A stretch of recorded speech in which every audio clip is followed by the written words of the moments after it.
Baik, kita lanjutkan tentang pencemaran logam berat yang selanjutnya, yaitu tembaga. Tembaga atau jurum atau CO ya, selain dari Hg, Pp, kadmium, ada CO. Ini merupakan mikroelemen ya. Jadi mikroelemen esensial yang dibutuhkan sebenarnya oleh tubuh manusia, namun dalam jumlah yang sangat kecil. Logam CO diperlukan oleh berbagai sistem enzim ya di dalam tubuh. Oleh karena itu CO harus selalu ada di dalam makanan. Yang perlu diperhatikan adalah agar kadar CO itu tidak kekurangan ataupun kelebihan. Jadi kebutuhan tubuh kita akan CO per hari itu 0,0 mg per kilogram berat badan. Nah, pada kadar tersebut tidak terjadi akumulasi CO pada tubuh manusia normal. Konsumsi CO atau tembaga dalam jumlah yang besar dapat menyebabkan gejala-gejala yang akut. Ya. Logam CO atau tembaga ini biasanya digunakan untuk pabrik ya, berbentuk organik maupun anorganik. Logam ini juga digunakan pada pabrik-pabrik seperti pembuatan alat-alat listrik, gelas, ya, zat warna yang biasanya bercampur dengan logam lainnya seperti Ag, ya, kadmium, Seng, ya, zinc atau Sn, zinc kalau zinc Zn, kalau ini Seng. Kemudian garam CO banyak digunakan dalam bidang pertanian, misalnya untuk ini ya, untuk pestisida ya, bordeaux yang mengandung 1 sampai dengan 3% CuSO4, tembaga sulfat. Nah, untuk membasmi jamur ya, pada sayur maupun tumbuhan buah.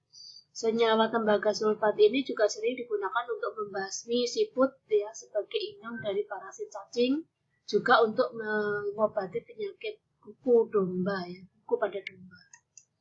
Nah, sumber kontaminan tembaga ya, kandungan alamiah logam pada lingkungan ini dapat berubah-ubah tergantung dari kadar pencemaran oleh ulah manusia itu sendiri, atau perubahan alam ataupun erosi contohnya ya. Nah, kandungan logam ini dapat meningkat ya bila limbah perkotaan, pertambangan, pertanian maupun perindustrian ini dialirkan ya tanpa melalui proses penyaringan terlebih dahulu. Nah, dari berbagai limbah tersebut umumnya yang paling banyak mengandung logam berat adalah limbah industri.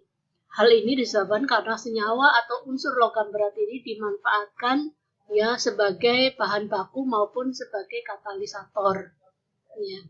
Kemudian penyebab utama logam berat ini menjadi bahan pencemar yang berbahaya karena sifatnya yang non-degradable.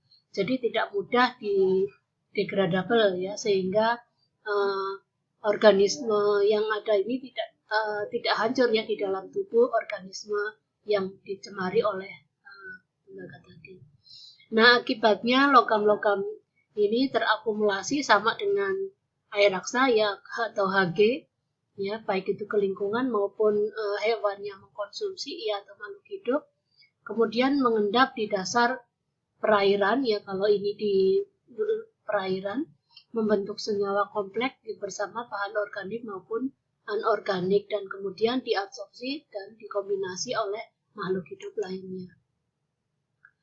Kemudian kok arsen ya, ini kelewat.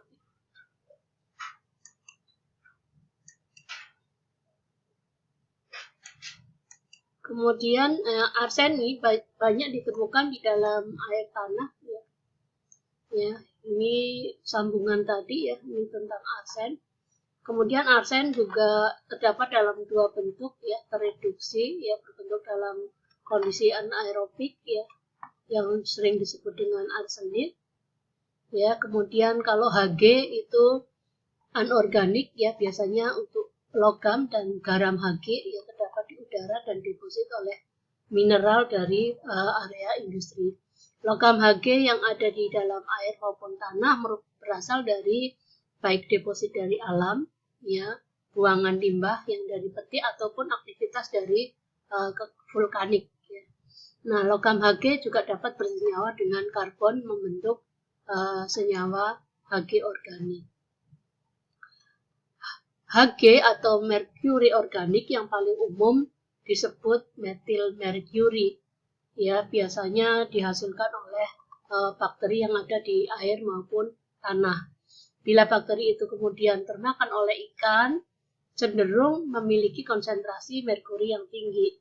Atau selain itu tadi ya, kalau perairannya tadi sebagai aliran air dari buangan limbah peti. Logam ini digunakan secara luas untuk mengekstrak emas ya dari bijinya. Tadi sudah saya jelaskan, memang Hg ini untuk memisahkan atau mengekstrak emas ya, salah satunya dari bijinya maupun dari logam lainnya. Baik sebelum maupun sesudah proses cyanida ya digunakan. Nah, ketika Hg ini dicampur dengan biji tersebut, Hg akan membentuk amalgam.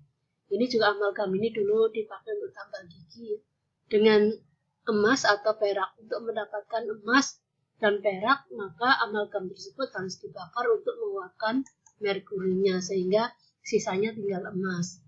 Nah, para penambang emas tradisional atau peti ini biasanya untuk menangkap ya butiran-butiran emas ditangkaplah dengan Hg terlebih dahulu, baru kemudian tadi dibakar ya atau diasapkan, Hg-nya keluar ya, kemudian tinggal butiran emasnya.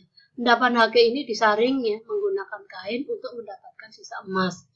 Nah, endapan yang tersaring kemudian diremas-remas dengan tangan. Air sisa penambangan yang mengandung Hg dialirkan ke sungai dan dijadikan irigasi untuk lahan pertanian maupun keramba ikan. Nah, inilah yang menjadi sumber pencemaran air raksa ya, pada ikan. Selain itu, komponen merkuri juga banyak ya tersebar di karang tanah ya, udara, air maupun organisme hidup melalui proses baik fisik, kimia maupun biologi yang kompleks. Walaupun mekanisme keracunan merkuri di dalam tubuh ini diketahui dengan jelas, namun ada beberapa hal bahwa daya racun merkuri ini sebagai berikut ya. Yang pertama, bahwa semua komponen merkuri dalam jumlah yang cukup tetap beracun terhadap tubuh. Maksudnya kalau di atas nilai ambang batas. Masing-masing komponen merkuri mempunyai perbedaan karakteristik. Ya, kalau di sungai itu 0,002 ya kadar Hg-nya, miligram per liter. Kemudian transformasi biologi ya dapat terjadi di dalam lingkungan atau di dalam tubuh saat komponen merkuri diubah dari satu bentuk ke bentuk lainnya. Pengaruh buruk merkuri di dalam tubuh adalah penghambatan kerja enzim. Ya, selain tadi ya kompetitor dari zinc. Ya, kemampuannya untuk berikatan dengan grup yang mengandung sulfur di dalam molekul enzim dan dinding sel. Kerusakan tubuh yang disebabkan oleh merkuri biasanya bersifat permanen. Contohnya misalnya kalau digunakan sebagai pemutih wajah ya, biasanya akan permanen kalau terkena ya pada wajah. Nah, kemudian kontaminasi Pb yang terbesar ya dari buatan manusia adalah bensin yang beraditif ya timbal untuk bahan bakar kendaraan bermotor. Biasanya Pb ini juga sebagai penghalus ya, ditambahkan di oli sehingga motornya berbunyi halus. Diperkirakan 65% dari semua pencemaran udara itu disebabkan karena emisi yang dikeluarkan oleh kendaraan bermotor. Ya, sehingga Pb ini ya tadi sudah saya sampaikan, kalau terkontaminasi di udara, droplet dengan debu, kemudian menjadi berat, jatuh di tempat makanan yang tanpa ditutup. Kemudian cemaran lainnya, cemaran logam CO ya pada bahan pangan, ya, awalnya terjadi karena penggunaan pupuk dan pestisida yang berlebihan. Namun demikian, proses pengolahan ini dapat mempengaruhi status keberadaan ya dalam bahan pangan. Nah, contoh-contoh kebun sayur di pinggir jalan ini kisah-kisah ya. Jadi logam berat dapat terakumulasi dalam jumlah yang cukup besar pada tanaman, padi, rumput, ya, atau beberapa jenis leguminosa untuk pakan ternak, khususnya yang di tepi jalan. Logam berat seperti Pb, Cd, Cu, dan zinc ya, Zn, ya, sering terakumulasi pada komoditi tanaman, di mana kandungan merkuri pada beras yang dipanen dari sawah ini karena tadi sebagai aliran dari tepi ya. Ini contohnya di Nunggul ya, di daerah Bogor. Kadarnya sampai 0,45 sampai 0,25 ppm. Nah, sumber bahan pangan lain yang dilaporkan kadar Pb-nya tinggi atau timbalnya itu contohnya adalah makanan kaleng, ya, jeroan, ya, kemudian ginjal ya, ginjal ternak, ya, kemudian ikan. Nah, kelompok yang paling tinggi di kerang-kerangan ya, atau jenis moluska ya, ataupun udang krustasea, yaitu sekitar 250 mg per kilogram.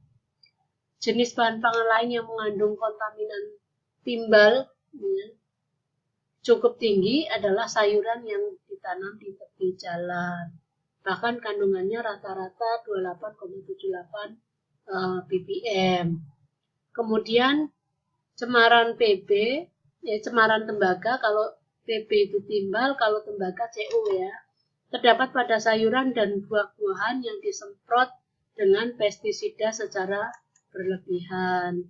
Kalau arsen biasanya pada udang, cumi-cumi, ataupun kerang. Nah, kandungan arsen dalam makanan laut bisa mencapai lebih dari 4,5 mikrogram arsen per gram berat basa. Arsen juga terdapat pada daging, sayur-sayuran, namun dalam jumlah yang amat kecil, ataupun tadi sudah saya jelaskan ya, bisa di dalam styrofoam. Ya, kemudian contoh-contoh kejadian keracunan akibat logam berat dari mulai tremor sampai kepada kematian. Nah, ini kemudian toksisitas Hg ya, air raksa yang anorganik ini dapat menyebabkan penderita mengalami tremor, ya, kemudian daya ingatnya hilang, pengurangan pendengaran maupun penglihatan.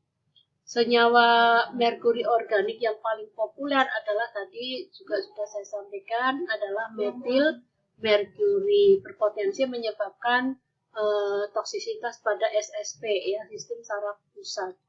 Kejadian keracunan metil merkuri paling besar pada tahun 1950 ya di Teluk Minamata yang sering disebut kasus Minamata ya di negara Jepang. Kalau Pb dapat masuk melalui penapasan, makanan maupun minuman. Kecelakaan keracunan ini biasanya karena termakan senyawa timbal dalam konsentrasi yang tinggi dapat mengiritasi usus ya, gastrointestinal. Ya. Kemudian efek dari logam Pb pada kesehatan manusia bisa kerusakan otak, kejang-kejang. Ya, bahkan kalau toksisitas logam Cu pada manusia, anak-anak biasanya karena Cu sulfat, ya, tembaga sulfat. Beberapa gejala keracunan Cu ya seperti orang keracunan biasanya ya, perut mual, sakit, ya, muntah, diare, dan yang beberapa kasus yang paling parah adalah gagal ginjal sampai kepada kematian. Senyawa arsen juga demikian, walaupun sangat sulit dideteksi ya, karena tidak memiliki rasa yang khas atau ciri yang menonjol, namun keracunan senyawa arsen ini terutama adalah sakit di kerongkongan, susah menelan, dan nyeri, menyusul rasa nyeri ya pada lambung dan muntah-muntah. Nah, kompensasinya dari paparan arsen ini biasanya yang ujung-ujungnya adalah kanker, terutama pada paru dan hati. Nah, ini contoh-contoh kasus, nanti kita lanjutkan di screencast berikutnya. Kalian nanti bisa baca-baca sendiri ya di di koran maupun di